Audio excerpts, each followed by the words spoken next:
Now this, I repeat at the end of the sentences. Now if a man is standing there, I will just look at him and point. Now suppose we're talking about a person that's not here, then I will sign. Or this sentence, she is a nurse.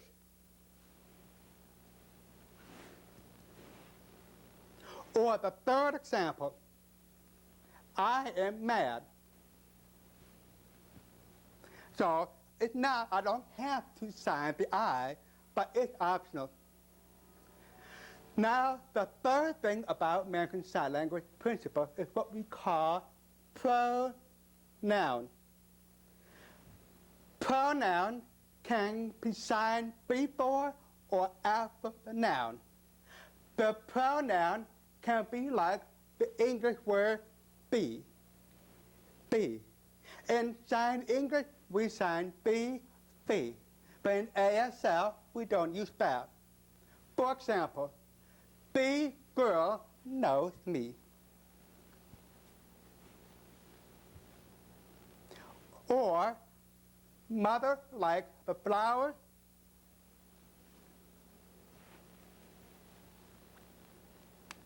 You notice I signed flowers first. Why? In English, we say mother likes the flower. But in ASL, you will see later the reason for that. Wait till later and we will find out. The fourth thing in the principles of American Sign Language are adjectives. Adjectives can be signed before or after the noun. For example, English, I want a red car. In ASL,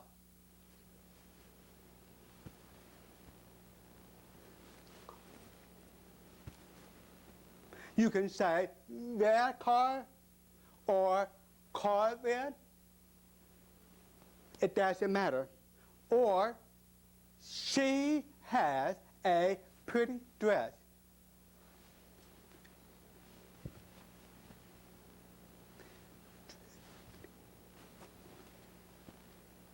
So you can sign pretty dress or dress pretty. It doesn't matter. The fifth thing about American Sign Language, and really it's important, it's called Topicalization. The topic. The topic. Why use it? Because if you're interpreting in a classroom or a church sermon, there people need to know what the topic is about. If you don't show the topic, we might miss the point. You sign the object first while you raise your eyebrow during the signing of that object. For example, the boy has a snake.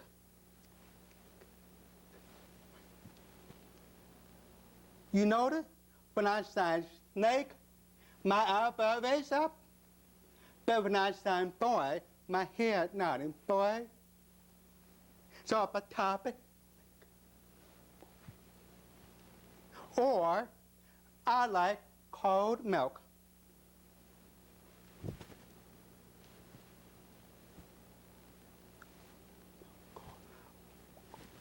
Either way, milk cold or cold milk, raise my eyebrow for the topic, then I like. The sixth thing about sign language is the use of time. Time can be shown using your body as present. Anything in front of you is the future. Anything behind you is the past. The farther you sign out, the farther in the future it becomes.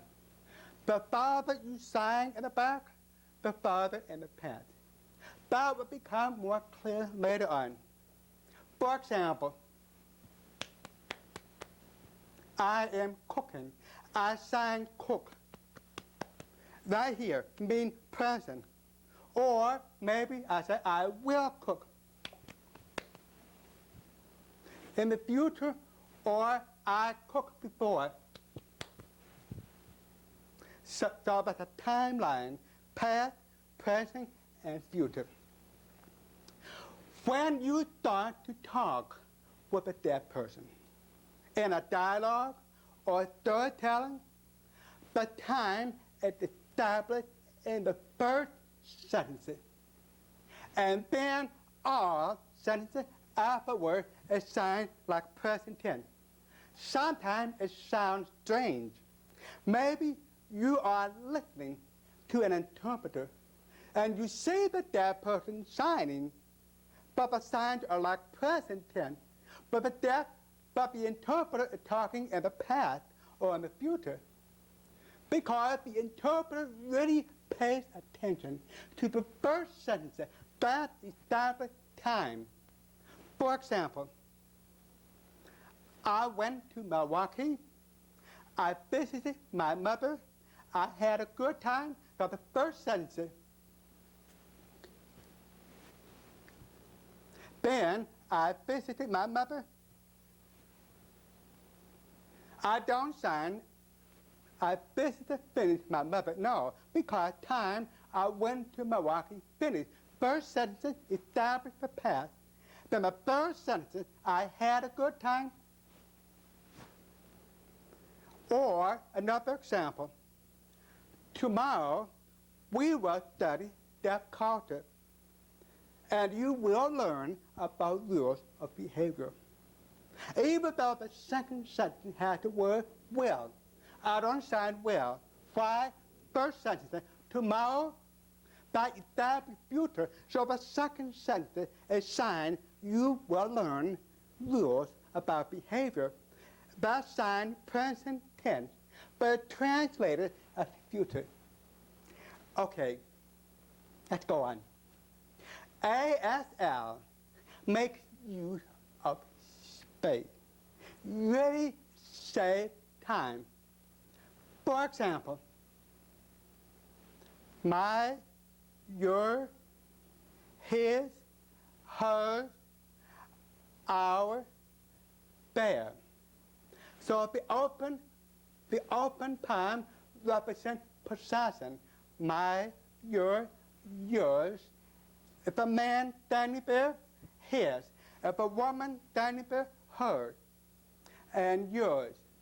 Or with the index finger, me, you. If a man standing there, he. If a woman standing there, she. It, we, they, you are, it. The third thing, that, the, those. The use of space in American Sign Language. The ninth principle of American Sign Language is what I call negation. The head shake. For example, so the sign exactly the same. So the head shake makes the sign negative. We don't have to sign I, not, deaf. We drop not because of a head shake. Or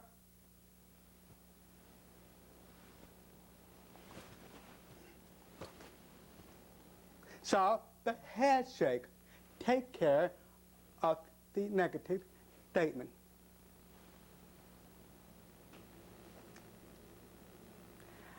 And now, the 10th principle we will examine.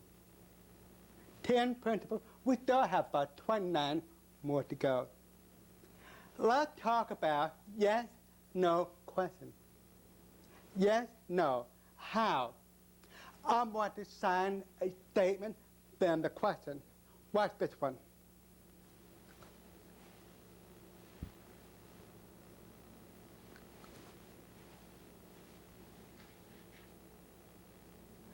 Second example.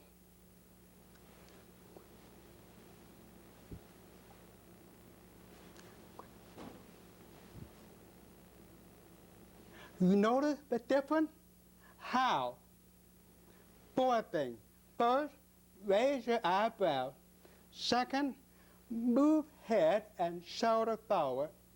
Hold the last sign and eye contact. Let me go off a point now.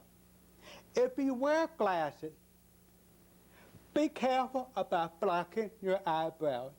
So when you go shopping for new glasses, bring a good deaf friend to look at your face. You like it or don't like it. So that's another thing. Glasses can prevent deaf people from reading with facial expression. Another thing about questions are words like who, what, why, where, what for, how much, when. How you say that? Watch. Your name? What? Who are you?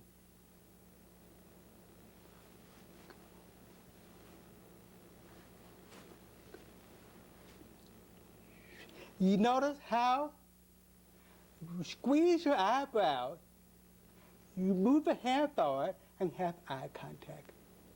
Yes, no, raise your eyebrows. What, who, why, squeeze your eyebrows. That really will help, especially if you become an educational interpreter, to ask questions. Yes, no, who. Another principle about American Sign Language, plurality. Like, you are, we, be.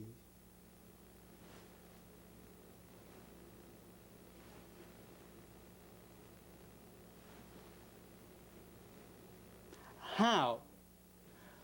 Arm sweep. Like Tuesday, up and down, every Tuesday, every Wednesday can be up and down or arm sweep, like tree. Also, you can incorporate numbers with pronouns, like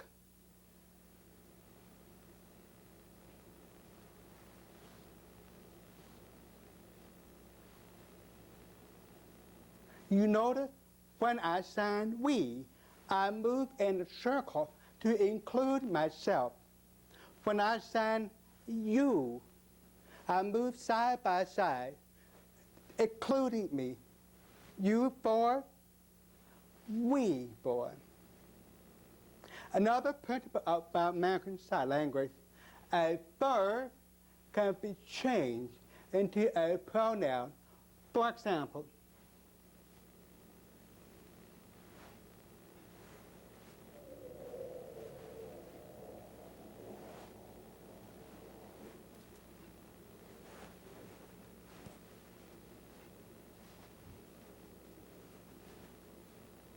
so all you have to do is become a person. Okay, but next principle of American Sign Language. Often, we talk about people, places, or things not here. We call them absent. Especially in the classroom, like English literature, American history, or a church sermon. There's an easy way to solve the problem about people, places, or things not here. For example,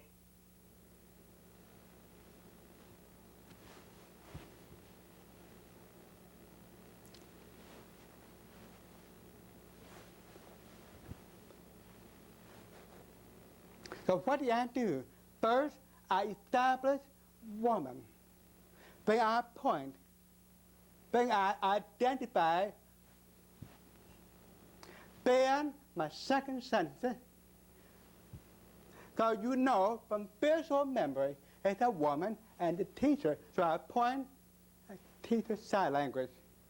Then you want to join class, I sign see her, pointing that way. So people, places, things, always name at first, then point. If you have a second person point, if you have a third, if you have a fourth, and fifth. If you would set up a system, the first under right, second left, third front, fourth right front, fifth left front. Then, when you go into a long, complicated story, you will remember who is there, and who is there, and who is there. That's why deaf people hate to arrive late at a meeting.